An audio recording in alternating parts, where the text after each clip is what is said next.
There is a strange path set aside for a certain kind of woman. A path that does not follow the straight lines the modern world is obsessed with. When you look at the usual story of success, it feels like a launch sequence.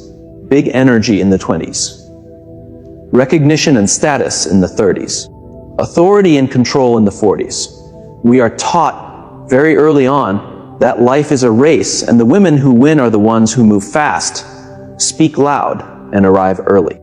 But some women do not move like that. They hesitate. They pause. They lose their footing. They spend the first half of their lives quietly confused, watching other women surge ahead while they feel weighed down by something invisible but heavy. They feel like observers in their own story. Capable, intelligent, full of something unnamed, yet unable to make it show up on command. If this feels familiar, if you have carried the quiet pain of unrealized potential, then your life is not broken. It is simply unfolding on a different timeline. Calling you a late bloomer barely scratches the surface. You are not slow. You are not behind. You are not failing to keep up. You are built in a way that does not allow for early peaks without serious damage. For women like you, early success is not a gift. It is a trap. Life moves in seasons, and those seasons ask different things from us at different times. In the early years, the pressure is outward. Build a life. Build an image. Build security. Learn how to fit into systems that already exist. Learn how to be palatable, productive, acceptable. For many women, this works well enough. They find a role that suits them. They adapt. They are rewarded for fitting in. Over time, the role becomes the self. But for women who are wired for depth, this stage often feels unbearable. You were never comfortable wearing a mask for long. You wanted meaning where the world offered performance. You wanted truth where the world offered approval. You wanted connection where the world offered convenience. And every time you tried to play along, something inside you resisted. Careers lost their meaning too quickly. Relationships felt empty even when they looked fine from the outside. You felt friction everywhere. A constant exhaustion from pretending to be someone simpler than you are. You watched women who seemed content with surface, level wins, and wondered how that was enough for them. You wondered what you were missing. You wondered if something was wrong with you. Nothing was wrong. The truth is, if you had succeeded too early, you would have locked yourself into a life that could not hold you. You would have built stability on a version of yourself that was incomplete. You would have learned how to function, but not how to live. The resistance you felt was not weakness. It was protection. Your system refused to settle for something that would have shrunk you.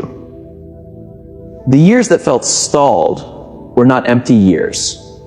They were formative years. Years spent observing instead of rushing, feeling instead of performing, processing pain instead of bypassing it. You were learning how people work, how power works, how emotions move under the surface.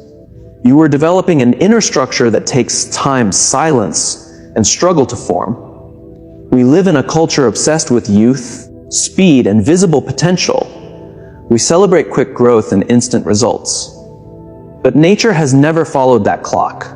Some things grow fast and fade fast. Other things take decades to anchor themselves before they rise. You were not growing grass. You were growing roots. Those first 40 or so years were not wasted. They were foundational. You were building the internal strength required to hold something much larger later on. Many women who rise early never develop this depth because they are too busy maintaining momentum to look inward. They learn how to perform well, but not how to integrate who they truly are. Then something shifts. For many women, midlife feels like a collapse. They look around and realize the life they built no longer fits. The energy that once pushed them forward fades. Panic sets in. They try to reclaim youth, excitement, relevance. They chase stimulation because meaning feels out of reach. But for women like you, this period is not a collapse. It is an arrival. This is the moment your life has been quietly preparing for. the outward pressure eases. The need to compete softens. The noise of comparison loses its grip. And suddenly, the qualities that once made life harder become your greatest strengths. Your empathy, your insight, your patience, your ability to sit with complexity, your comfort with silence, your understanding of human behavior beyond words. The early part of life belongs to those who run fast. The later part belongs to those who see clearly. To step into this phase, though, you have to let go of old measuring sticks. You have to stop judging your life by timelines that were never designed for you. You have to stop comparing your beginning to someone else's middle. Many early peaks are followed by long declines. Your path is built for steady ascent, one that begins only after you have enough weight, enough self-knowledge, enough truth to sustain it. If you feel tired right now, unmotivated, or strangely restless, it does not mean you are done. It means you are ready. It feels uncomfortable because you are standing between who you were taught to be and who you are meant to become. You do not need permission to begin. You do not need validation from a world that never understood your pace. The power you have been waiting for has been with you the entire time. You just stopped running long enough to learn how to use it. If you recognize yourself in what I've been describing, if this slow, delayed unfolding feels familiar deep in your body, then you are not alone. You are already part of a quiet, scattered circle of women who have lived more than most people can see. Women who are done apologizing for their depth. Women who are tired of shrinking. When you choose to stay here, when you choose to listen and engage, you are not just following a channel. You are making a quiet promise to yourself. You are choosing meaning over distraction. You are choosing truth over noise. And you are signaling that you are ready for the real work. The real work of this phase of life. The reason you rise now, while others slowly fade, is about bringing together the parts of yourself you once had to hide. In the first half of life, you worked hard to be acceptable, to be liked, to be safe, to be chosen. And in that process, you pushed away pieces of yourself that felt too much. Your anger, your hunger, your ambition, your sharp edges, your unconventional desires. You tucked them away because they didn't fit the role you thought you had to play to survive. But a life lived only on the surface is fragile. It looks good for a while, but it cracks under pressure. This is why so many early achievers become stiff, defensive, and small as they age. They spend so much energy protecting the image they built that there is no room left to grow. They slowly turn into a version of themselves that feels hollow. You are different. You didn't glide through life. You wandered. You struggled. You questioned. You spent time alone. You sat with discomfort. You faced disappointment, grief, and self-doubt. And whether you wanted to or not, those experiences forced you to meet parts of yourself most people never look at. You learned that you are not perfect. You learned that you carry light and darkness. And that awareness is not a weakness. It is strength. When a woman crosses midlife having accepted her full nature, she becomes powerful in a quiet way. She stops trying to be nice and starts choosing to be kind. And those are not the same thing. Niceness is fear. It is the urge to be approved of. Kindness comes from self-respect. It comes from having boundaries. It comes from knowing who you are and standing there anyway. As you stop pushing parts of yourself down, you reclaim energy. The energy you once used to suppress your anger becomes fuel to protect your limits. The energy you once hid as ambition becomes the drive to build something meaningful. And because this power is shaped by experience, doesn't burn everything around it. It creates, it stabilizes, it leads. This is why so much meaningful work is created later in life. Not because youth lacks talent, but because maturity brings integration. During your wandering years, you gathered skills that didn't seem to connect. You explored different interests. You worked in different roles.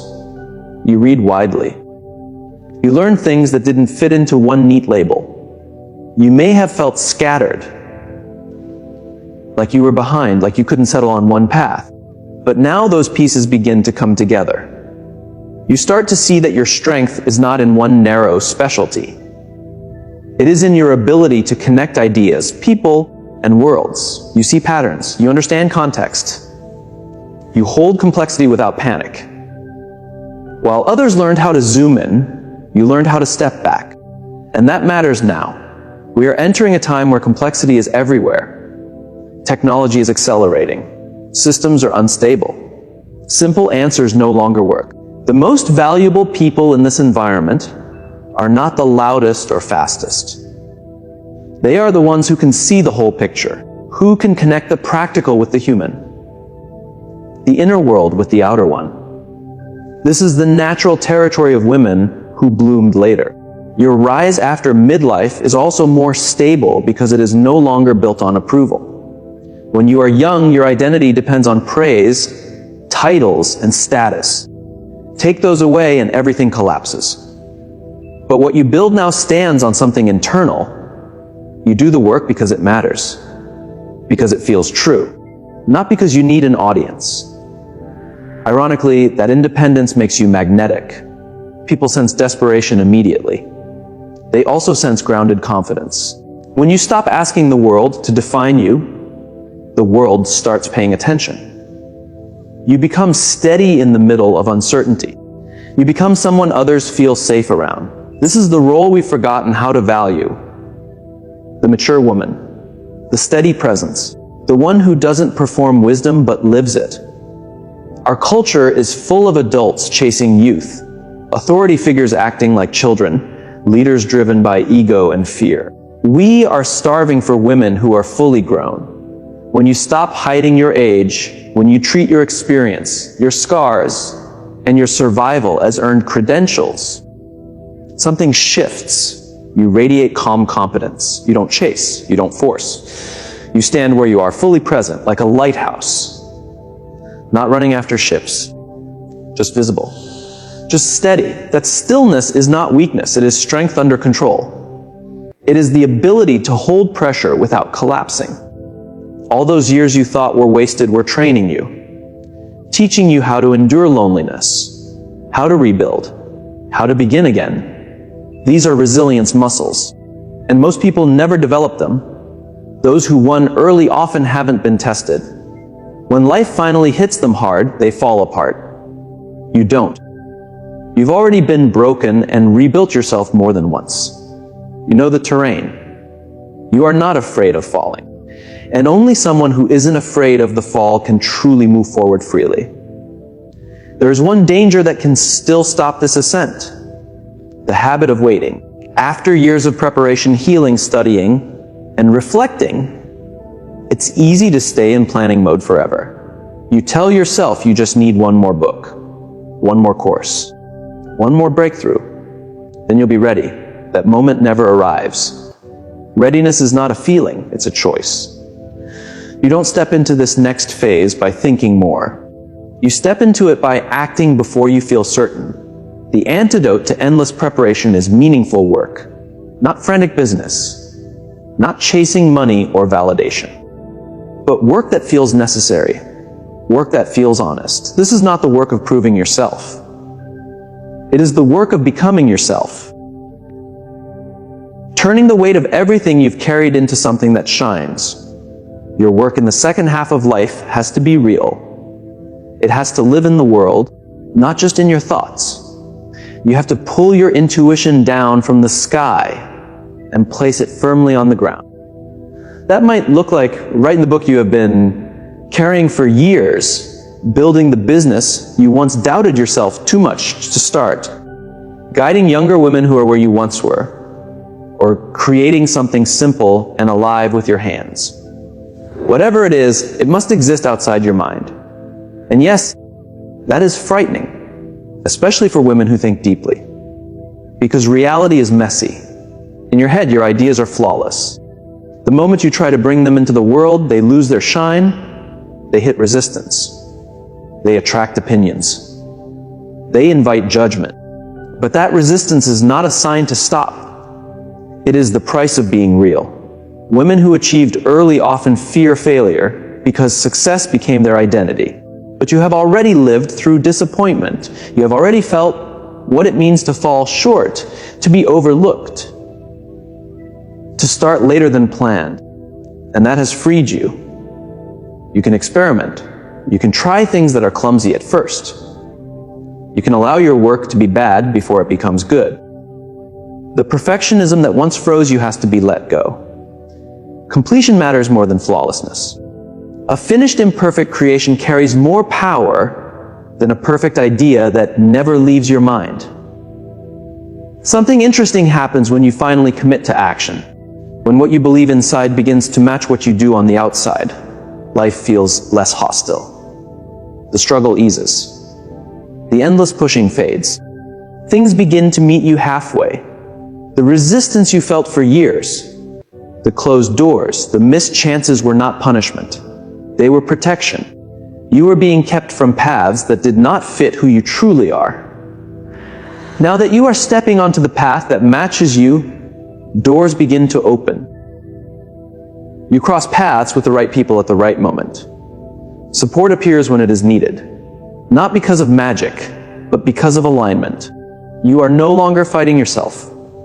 You are moving with your own nature instead of against it. This alignment changes how you experience time. Earlier in life, time felt cruel. You felt behind. You watched others move faster, achieve sooner, collect titles while you were still becoming. But later, time becomes an ally. You understand that your slower unfolding was necessary. You were not wasting time. You were deepening. Growth was happening beneath the surface. Things that matter take time. Depth cannot be rushed. You did not arrive late. You arrived ready. There is also a deeper reason many women bloom later. Often, one woman in a family carries what others could not face. She feels more, questions more, struggles longer. She pauses the old patterns. She absorbs the fear, the silence, the limitation passed down through generations. Her delay is not weakness, it is work. She slows the line so something new can emerge. And when she finally steps forward, she is not just succeeding for herself. She is changing what comes after her. Her growth becomes a quiet repair. This understanding reshapes ambition. It is no longer about proving worth or collecting approval. It becomes responsibility. You were trusted with certain gifts for a reason.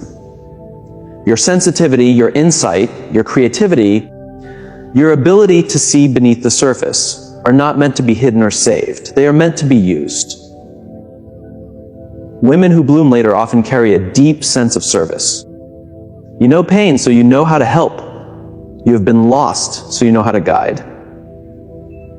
Fulfillment comes when your focus shifts from getting to giving. But there is something you must guard as you step into this season. As you grow stronger and more whole, people will be drawn to your energy. Not all of them come with good intentions. Some people rely on others to supply what they refuse to generate within themselves. Earlier in life, your empathy may have made you give too much. You poured until you were empty. That cannot continue. Boundaries are not cruelty. They are protection. Your energy is now valuable. It fuels your work. You cannot afford to lose it to drama, guilt, or relationships that drain you. Being kind does not mean being available to everyone. Respect often requires the courage to disappoint. As you look ahead, do not look with fear. The idea that life declines after a certain age is a shallow story. For women like you, life sharpens. Confusion fades. Noise quiets. What remains is clarity. You know what matters. You no longer chase approval. You no longer need to be understood by people who refuse to see you. That is freedom. The tragedy would not be that you bloomed later. The tragedy would be hiding your growth because you are embarrassed by the timing. Do not hide what you have grown. The world needs what only experience can produce. Your waiting was not empty. Your silence was not wasted. You were building strength for a higher leap. The moment has arrived. Step forward. Take your place, do the work you were always meant to do.